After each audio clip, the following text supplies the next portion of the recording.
Welcome to State of Affairs. I'm Steve Adubato. We're coming to you from the Agnes Veris NJTV studio in Newark. We are pleased to welcome Dr. Aaron Fichtner, who is President, New Jersey Council of County Colleges. Good to see you, Doctor.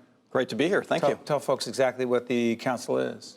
So the Council of County Colleges works to strengthen and support our 19 community colleges. We have 19 community colleges across our state that serve over 300,000 students a year, a great, important impact. And the purpose of the council is to support that effort, make sure we've got the strongest community colleges we can have. You know, it's a state issue, but it's also a national issue, talking about community colleges.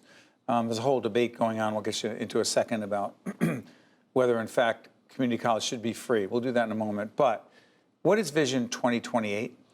So our college has been working together over the last 10 months to talk about what's the future look like. We know the world is changing dramatically. The needs of employers is changing. Jobs are being created, whole new occupations, new industries. We have to make sure that we're prepared for that. We have a strong foundation to build on, but we need to make sure that we're on the cutting edge of our community colleges to make sure that we're there for the state for the long term and for our students. What needs to be changed about the community colleges in the state in order to be there? Well, I think there's a number of things that we need to do and want to do. The first is we need to redouble our effort to build strong partnerships between high schools, community colleges, four-year colleges, and universities driven by the needs of employers in our key industries to make sure that students, no matter if they're a high school student or they're a returning adult, they've got a pathway to a credential or a degree that gets them a good job. I'm curious about this. We have a lot of collaborations, partnerships with institutions of higher learning on the four-year level.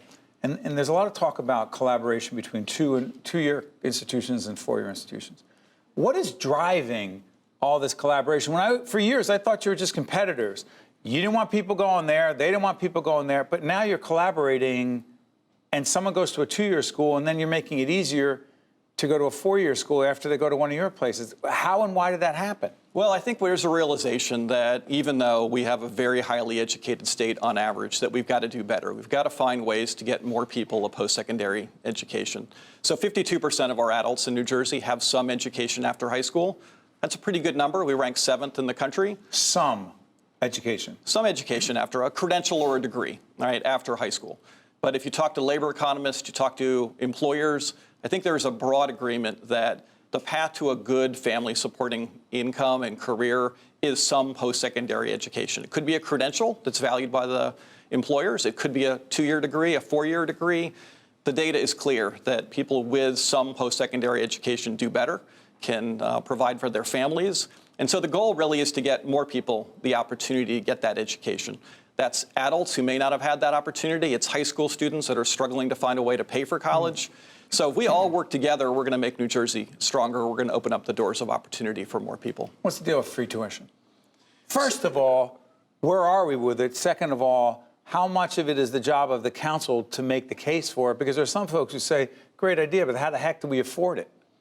It's a good point. So Governor Murphy campaigned, as we all know, on the vision of free community college. Campaigning in government isn't always the same thing, as you well know. That's true. And so we are happy to report that this semester we've launched the pilot of the Community College Opportunity Grant with funding from the state legislature and from the governor. So we are So is there an agreement on this? They're in agreement, yeah. That we that's need nice to continue continue that they're in agreement on something. so they're in agreement on this. What exactly is it? So currently the pilot is for this spring. It is if you're in a household making less than $45,000 a year, that you will be able to go to community college for free. So a student would apply for other forms of financial aid. The state would pick up whatever else is remaining. So we have thousands of students this year in community colleges because of this program that are able to persist in college, to continue. And that's a great step. We're hopeful that the legislature and the governor will continue to invest and expand this program so that more people can take advantage of the program. Sorry for interrupting. We've talked to different community college presidents over the years. My wife came out of a community college and then went to a four-year school. We often talk about that. I've said this on the air before, that she argues, and she's not alone. It's not about my wife, Jennifer. It's about so many other, countless, thousands, millions of others across the state and nation. If it were not for that opportunity to go to a two-year school, they may never have had the opportunity to get a four-year degree. Is that an oversimplification? No, not at all. I mean, I think if you just spend any time with our students, you go to a community college graduation, it is inspiring. The opportunity that students have to start their careers and their post-secondary education at a community college, opportunities that they may not have had somewhere else, or the supports that you get at a community college, which I think are Such as, name a couple. mentoring, student advising, the involvement of the faculty. The faculty, their job, they come to work every day to teach students. They're not doing other things, so they're very student-centric. We have incredibly dedicated faculty and staff. Not the same responsibility to do research? No. So Publish? our job is to educate people and get them on a path to a better life and a better career, and we do that every day. Real quick, 65 by 25 is? So the state has set an ambitious goal to increase the percentage of adults in our state that have a post-secondary credential or degree. So I said earlier, 52% is where we are now.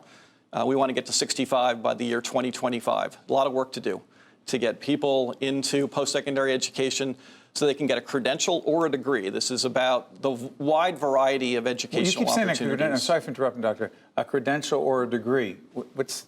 So a credential is something that isn't a 2-year degree or a 4-year degree. It is credential for what?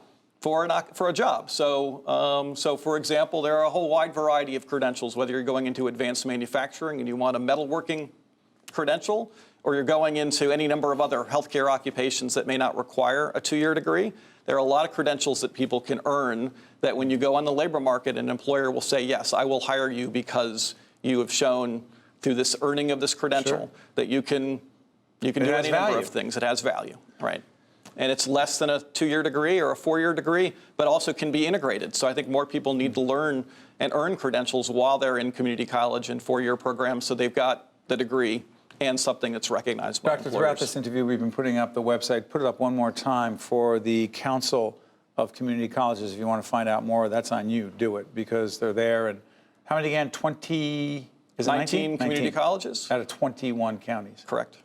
This is Dr. Aaron Fichtner, President of the New Jersey Council of Community Colleges. Thank you, Doctor. Thank you very much. Well done. Stay right there. Thank This you. is State of Affairs. I'm Steve Adubato. We'll be right back right after this. State of Affairs with Steve Adubato is a production of the Caucus Educational Corporation, celebrating over 30 years of broadcast excellence.